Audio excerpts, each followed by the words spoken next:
రాబోయే లోక్సభ ఎన్నికల్లో ఖచ్చితంగా టీఆర్ఎస్ పార్టీ ఎక్కువ స్థానాలు పెంచుకోవాలనేటువంటి పట్టుదల మా కార్యకర్తలు కనబడతా ఉన్నది. సమీక్షా సమావేశాల అనంతరం నియోజకవర్గాల్లో జరుగుతున్నటువంటి సమీక్షలకు మేము 500 మంది 1000 మందిని ఎక్స్పెక్ట్ చేస్తే 1500 2000 కార్యకర్తలు వస్తున్నారు. కేసీఆర్ తెలంగాణ రాష్ట్రం స్థాపించి ఉద్యమాన్ని నడిపి ముఖ్యమంత్రిగా తెలంగాణ చేసినటువంటి సేవల అనంతరం 2 నెలల కాలంలో కాంగ్రెస్ ప్రభుత్వం వ్యవహరిస్తున్నటువంటి కాంగ్రెస్ నాయకులు మాట్లాడుతున్నటువంటి ప్రగల్భాలు దూషణ భాషలకు తగిన గుణపాఠం చెప్పాలనే ఆలోచనతో టిఆర్ఎస్ పార్టీ శ్రేణులు సమాయత్తమవుతున్నాయి. ఈ సందర్భంగా ఈ ప్రభుత్వాన్ని ప్రత్యేకించి ముఖ్యమంత్రి రేవంత్ రెడ్డి గారికి నేను ఒక సవాల్ చూస్తా ఉన్నా. అప్పులు చేయకుండా పరిపాలన చేసి చూపిస్తానా?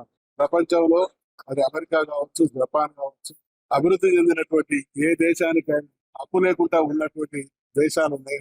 అప్పు చేయడం వెనుక ఉన్నటువంటి పరమార్థం సంపద సృష్టించాలి, దాన్ని పంచాలి, ఆర్థిక వ్యవస్థ వృద్ధిని పెంచాలి.